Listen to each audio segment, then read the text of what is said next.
des énergies. Tu es à mi-chemin entre les deux, tu perçois les choses plus que tu ne les vois. Tu n'as plus conscience de ton corps, tu as juste conscience de ton esprit est quelque part, qui flotte, qui est en mouvement dans une infinité de nuances, allant du bleu au violet, puis du jaune au rouge. Très bien. Tu Est-ce sens que je, une présence face à toi. est-ce que je peux parler ou est-ce que je peux communiquer mentalement? Tu Je peux vais, tenter de communiquer mentalement. dans ce cas, je vais penser, enfin, je vais essayer de penser tout simplement Haikal. Est-ce que c'est bien vous, vous vous appelez Haikal? Est-ce que je ressens quelque chose? Tu ressens effectivement quelque chose, une pression contre ton esprit, quelque chose qui s'insinue en toi, qui te juge, qui te dose, qui essaie de savoir si elle peut te faire confiance. Tu sens comme des filaments mentaux pénétrer dans ton esprit, essayer de D'accord. te juger. Est-ce que tu veux te défendre mentalement contre cela? Non, je vais, au contraire, je vais les laisser passer et même les encourager. Je vais l'encourager je vais me détendre et l'encourager à me jauger, à me sonder. Tu sens une curiosité émaner de l'autre esprit. Elle observe certains passages de ta vie, prend est très curieuse à la vue de d'autres. Elle s'interroge sur ton ignorance quand tu étais jeune par rapport aux démons. Elle elle te regarde grandir. Elle te regarde vivre parmi les paladins, voir les rangs que tu as obtenus au fur et à mesure du temps. Elle passe tout particulièrement un long instant à observer lorsque tu as obtenu ton rang final dans l'église de la lumière. Puis elle semble juger que tu es digne de confiance et relâche son emprise sur ton esprit. Très bien. Des images commencent à parvenir à ton esprit. Tu vois des lieux dont tu as eu vaguement seulement des racontars, des ragots. Tu n'as jamais visité ces lieux. C'est la cime de hautes montagnes, enneigées, des terres désolées, brûlées, et un combat. Un combat, tu reconnais Akal sous sa forme de phénix, en train de combattre un gigantesque démon. L'image se dissipe peu à peu. Il essaie de me communiquer un moment de son passé. Oui, Est-ce, euh, est-ce que je peux extérioriser je sais pas, toute mon amitié, je sais pas, pour que je puisse essayer comment dire, enfin, qu'elle soit un peu en confiance quand même et qu'elle sache que je suis tout simplement contre ces démons, contre ces mêmes démons. Attention, elle l'a déjà vu dans mon esprit, j'imagine.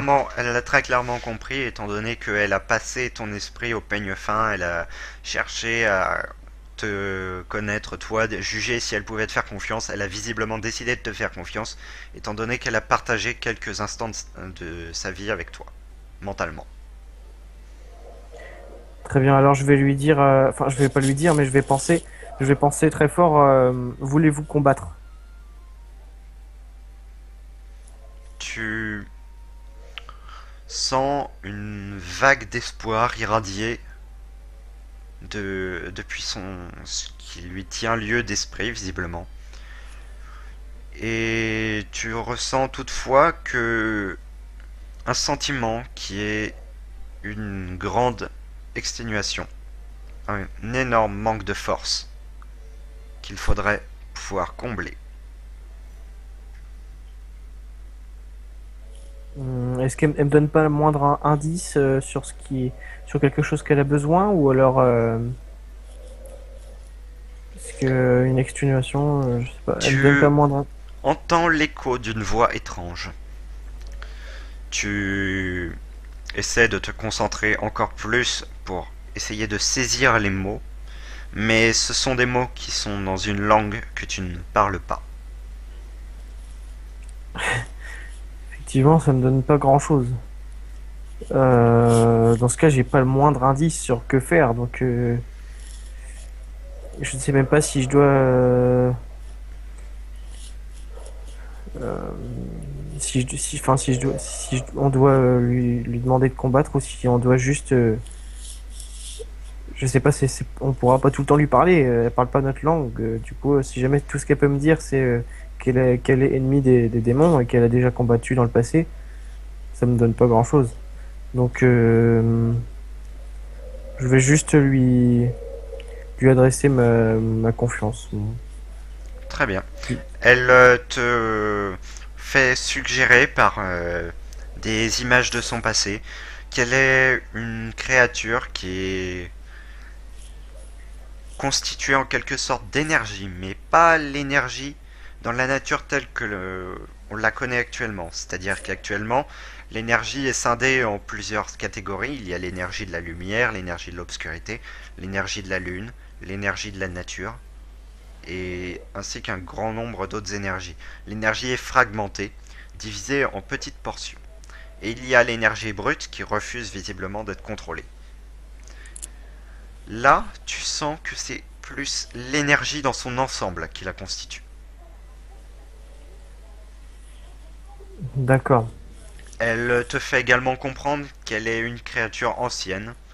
Elle te fait comprendre, mais tu l'avais déjà compris, que c'était en quelque sorte l'espoir.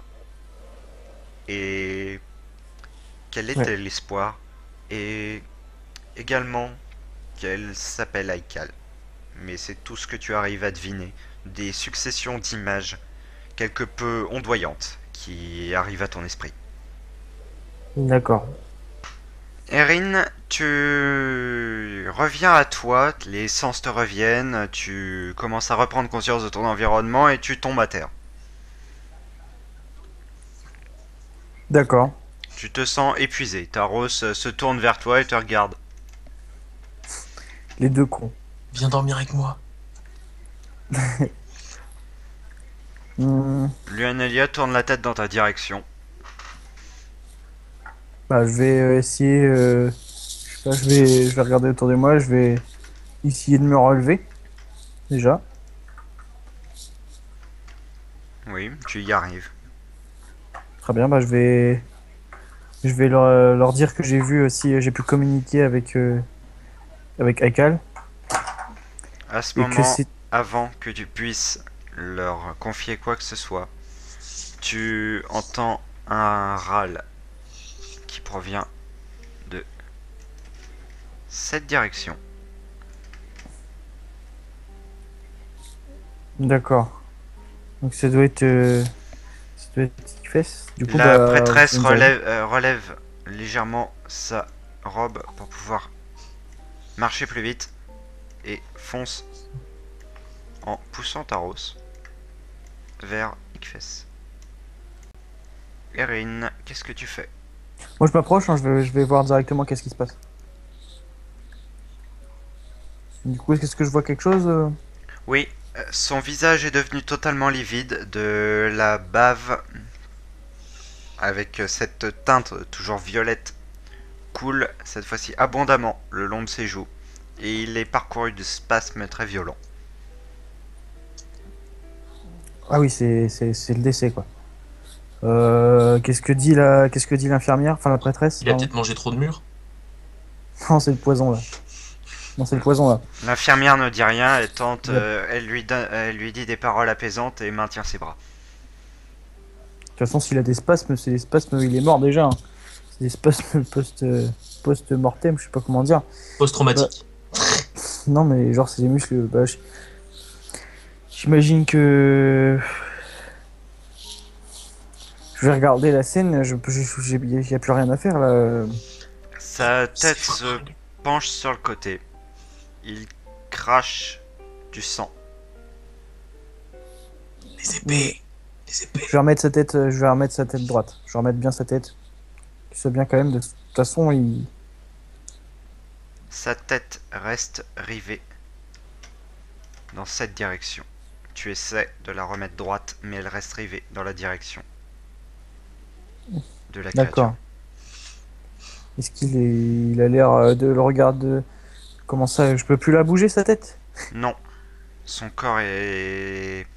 Son corps est très raidi, comme s'il essayait de combattre encore ceux qui étaient en train de le tuer. Très bien. Bah, je vais regarder dans la direction qu'il regarde. Donc je vois Aikal. Oui, Et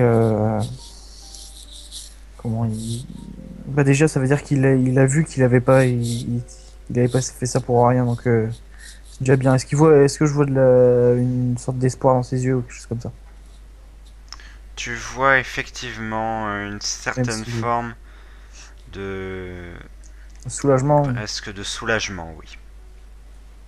L'autosatisfaction. Donc en fait, il est même pas mort. Donc dans ce cas, je vais lui dire, je vais lui dire, tout va bien se passer. Ses yeux se figent, les spasmes cessent, son corps redevient flasque.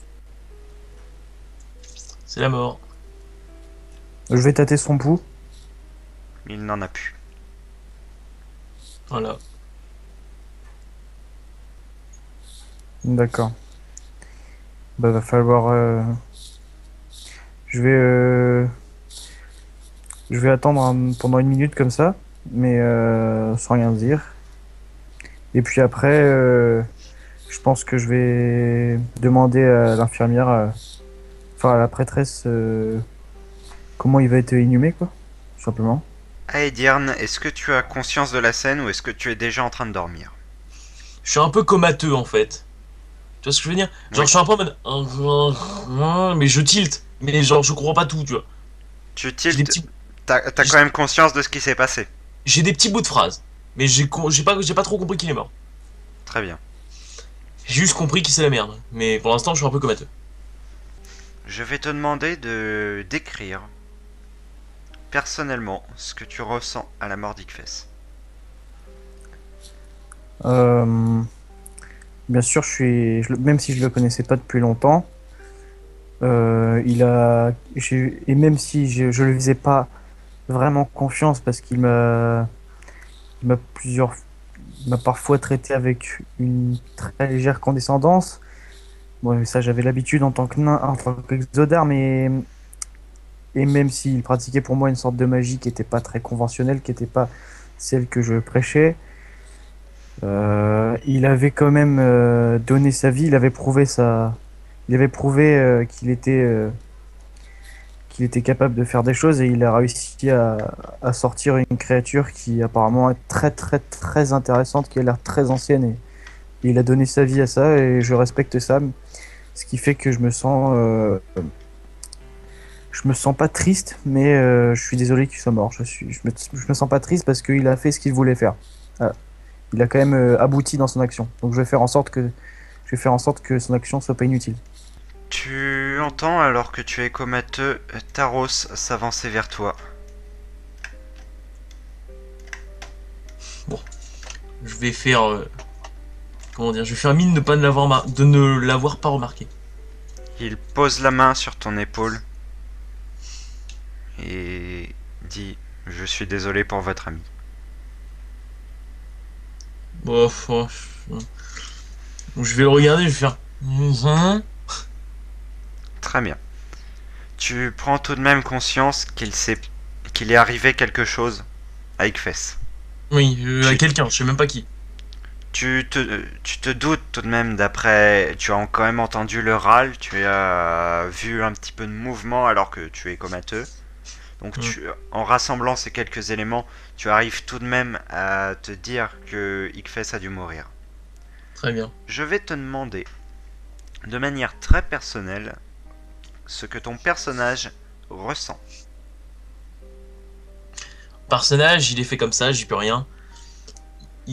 comment dire, il arrive pas à s'attacher aux gens, il s'attache à deux personnes, il les a perdus, donc il peut juste pas s'attacher aux gens. C'est dur de le dire comme ça, mais ça me fait ni chaud ni froid. Je le connaissais à peine. Très bien. C'est à moins que je connaisse des gens depuis des années, je peux pas Oui. m'attacher, donc pour l'instant, moi, je sentais rien. Enfin, c'est pas comme si j'avais perdu un membre de la famille ou quelque chose. Ouais. C'est juste un mec que j'ai connu vite fait qui est mort, voilà, ça arrive. Erin, je te laisse décider ce que tu vas faire ensuite. Eh bien, donc là, il est mort, donc il faut honorer quand même sa mort, faut qu'il soit enterré. Et on va pas faire des grandes cérémonies parce que c'est en avant-poste et que c'est ridicule, que ça ne rime à rien parce que c'est pas tout simplement, on n'est pas dans une époque où on fait des cérémonies à rallonge, mais on va l'enterrer avec ses armes et on va honorer sa mort, Puis on simplement. creuse un trou, hein. On va dans la Oui, voilà, forêt. c'est ça, hein, c'est ça. Il vient de la forêt, hein. Ah non, c'est pas particulièrement, juste parce que la forêt se pratique, personne ne verra. Il vient de la limite entre la forêt et les landes désolées. Ouais, bon, on va peut-être l'enterrer Oui, plus mais on tard. va pas, ce serait ridicule de se trimballer avec un corps, hein. Il vient de la Surtout forêt. que les landes désolées sont à plusieurs semaines de marche. Oui. Moi, je Donc, propose de l'enterrer à côté du camp et de mettre une petite tombe avec deux bouts de bois. non, Voilà. mais enfin, on va l'enterrer pour honorer sa mort, tout simplement, qu'il soit pas mort qu'il soit mort de façon digne. Voilà, c'est tout. Si tu le fais aujourd'hui, tu le feras tout seul, je dors. Mais genre, je dors de 8h du matin à 8h du matin le lendemain. D'accord, bah dans ce cas, en profiter pour faire ça. Parce que là, mec, Pendant qu'il dort, parce que pour l'instant, je suis pas particulièrement fatigué. J'ai eu le temps de me reposer un peu avec les, non? Tu as eu le temps de te reposer un peu avec les... Une fois que tu as transporté les corps des différentes personnes ici, avec les Et gardes. puis de toute façon, le matin, j'avais fait une grasse matinée, donc je vais aller, je vais prendre son corps et je vais sortir de la ville et je sais pas, il faudrait que je trouve une pelle quand même, parce que éventuellement, Lunalia te suit et elle t'aide à transporter Ickfess. on très va bien, demander au fermier, il avait une fourche, ça peut toujours servir. pour creuser, mec. Bah, ça Bah, je lui fait pense que rien. le fermier, il doit avoir une pelle de toute Ah façon, mais je oui, vais lui demander. va lui demander au mec qui vend les chevaux, il est sympa. Alors je vais avec lui, Analia, je vais lui demander, je vais lui dire si Lunalia ça, te répond que ce n'est pas la peine. de l'enterrer. Non, d'aller chercher un outil. Très bien. Alors, on va aller dans la forêt tous les deux. On va sortir et aller dans la forêt avoisinante. Oh, demander un chariot Non, pas, pour le mais cadavre. n'importe quoi. On se sort pas de sa, on se sert pas de sa mort comme ça. Mais Très mec, bien, mais donc vous décidez de... Enfin, tu décides, Erin, avec Lunalia, d'aller enterrer Ickfest, donc à l'orée de la forêt. Ouais, Très bien. exact. Vous avez marché pendant environ un demi-kilomètre avec Lunalia en portant le corps d'Ickfest pour trouver un endroit calme et assez éloigné de la ville. Ouais. Vous arrivez à proximité d'un petit cours d'eau à l'orée de la forêt. Bah, je vais dire à Lionalia, je vais lui dire ici, ça sera parfait. Vous déposez le corps donc. Mm. Lunalia s'avance, prononce un sortilège dont les mots te semblent directement sortis du langage des Aïoui. C'est plus qu'une incantation réellement, c'est comme un chant. C'est comme si elle chantait sa tristesse. Et alors que tu te demandes à quoi est-ce que cela va te servir dans la situation actuelle, tu constates que la Terre commence à se modeler, se creuser pour former une cavité. Très bien. Moi, je vais l'observer faire. Elle continue son chant comme si elle insulfait la magie au fur et à mesure de son chant. C'est une plainte aux morts, tu l'as déjà entendu. C'est dans les rites des aiguilles sombres, quand ils perdent quelqu'un qui leur est soit assez proche, soit qu'ils sont liés par un certain lien, assez fort en tout cas.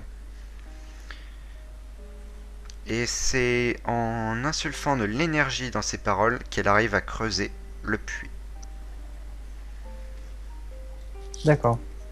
Le trou se creuse, vous déposez le corps à l'intérieur, et elle continue son chant sur une voix encore plus plaintive si c'est possible.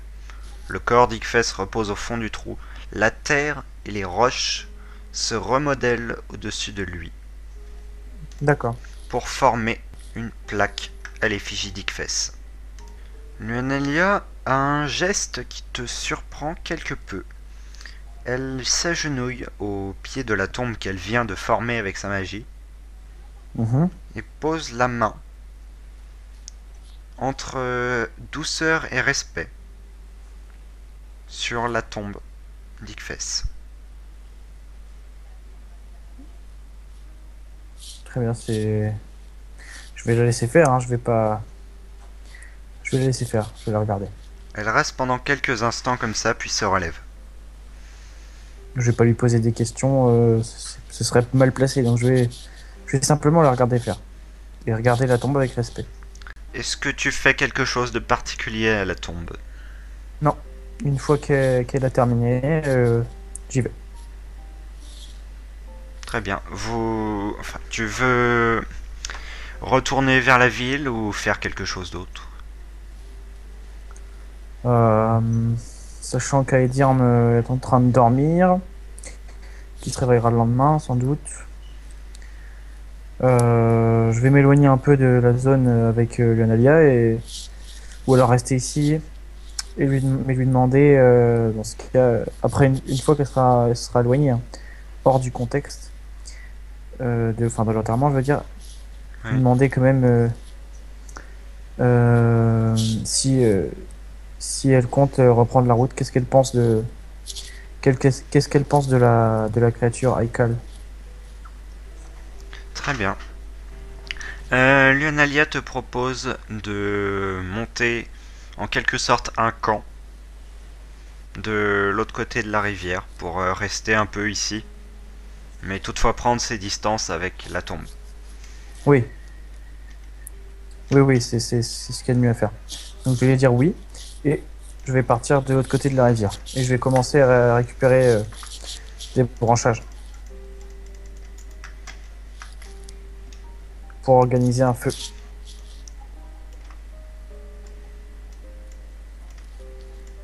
Elle traverse sur le tronc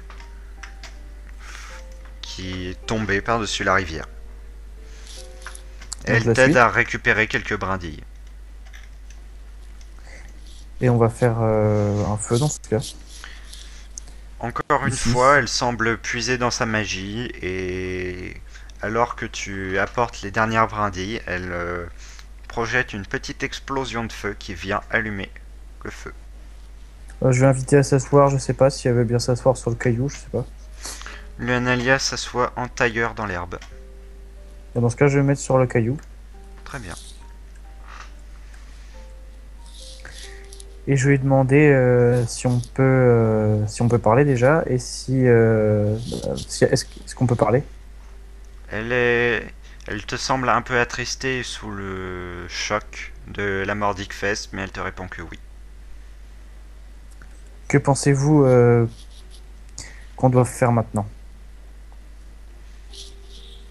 Je pense que, plus que tout, nous devons tenter et trouver une solution. Je ne pense pas qu'Ickfest serait mort si l'énergie des cristaux ne les avait pas quittés. Aussi, je pense qu'il faut renforcer les défenses le plus rapidement possible. Je suis d'accord avec vous, il faut pas qu'il soit mort pour rien, il faut venger sa mort. Et mais il a aussi son sacrifice nous a aussi apporté une créature Que pensez-vous de cette étrange forme de vie? Est-ce qu'on doit lui faire confiance? Elle m'a, elle m'a montré des choses. Elle est apparemment une une entité très très très ancienne. Et elle m'a dit qu'elle s'appelait Espoir. Et elle a l'air de regrouper non seulement la magie et d'où elle vient, c'est-à-dire une dimension dans laquelle il y aurait de l'énergie brute, mais également toutes les autres sortes d'énergie, donc la magie de la lumière, l'énergie de l'obscurité, toutes les sortes d'énergie. Elle semble être issue de l'énergie en globalité et, euh, et elle semble être une ennemie des démons. Elle a déjà combattu des démons. Elle place sa tête entre ses mains et dit je ne sais que penser. Je ne connaissais pas l'existence de cette créature. Je ne sais pas quelle est l'étendue de ses pouvoirs, ni même si elle en a. Je ne sais pas si c'est une sorte d'esprit ou que sais-je encore. Et je Je ne ne, sais pas si elle voudra ou pourra nous accompagner. je ne connais pas la nature de cette créature, mais je sais qu'elle, j'ai la conviction qu'elle a de très grands pouvoirs. Mais je sais qu'il lui manque quelque chose. Il lui manque une source d'énergie. Elle avait l'air exténuée quand je l'ai vue. Elle avait l'air vraiment à bout de ses forces. Et elle est sans doute très vieille puisqu'elle a vécu une bataille très lointaine. Ou alors elle est simplement très très affaiblie. Je ne sais pas si elle pourra combattre, mais elle sera sans doute d'une très grande importance. Elle n'est pas à laisser de côté. Je suis d'accord. Toutefois, je vois mal comment voyager rapidement avec une personne affaiblie. Si tant est qu'on puisse appeler cette créature une personne. C'est vrai. Après, est-ce une bonne idée de la laisser dans cet avant-poste? Je ne pense pas. Si un Chiron a pu s'insinuer si avant dans les territoires contrôlés, on peut s'attendre au pire, s'attendre à ce qu'une armée de démons vienne raser cet avant-poste. Il faut l'emmener loin d'ici. Il faut la protéger. On l'a sortie d'ici, il faut la protéger. Même si elle est affaiblie, je pense vraiment que la meilleure solution est de l'emmener avec nous et, euh, et de la protéger coûte que coûte. Ou au moins de l'emmener jusqu'à un endroit plus sûr. Jusqu'à trouver un endroit plus sûr. Je suis d'accord avec vous, Erin. C'est vrai qu'on ne sait pas grand-chose de cette créature, on ne sait pas comment elle va réagir, mais il faudra lui montrer que elle doit partir. Elle doit déjà savoir que que l'endroit où elle est sur le point de tomber. Bien sûr, on sait tous que cet avant-poste ne fera pas long feu. On a vu les démons s'approcher. Cette créature le sait, elle doit le percevoir et, et on doit l'emmener avec nous. On doit partir rapidement, l'emmener avec nous, retrouver Roderick et accomplir notre mission. Très bien. Vous avez raison, maître Exodar. Nous ne devons pas traîner. Mais d'abord, je ne sais pas pour vous, mais je pense que je vais aller reprendre mes forces euh, dans dans la ville euh, pour être en forme le lendemain. Bien sûr, moi non plus, je ne pourrais pas partir maintenant et effectuer un long voyage sans me reposer un peu au préalable. Très bien. Dans ce cas, on va partir, j'imagine. Oui, On va repartir vers la ville. Luanalia prend une poignée de terre et la verse sur le feu pour l'éteindre.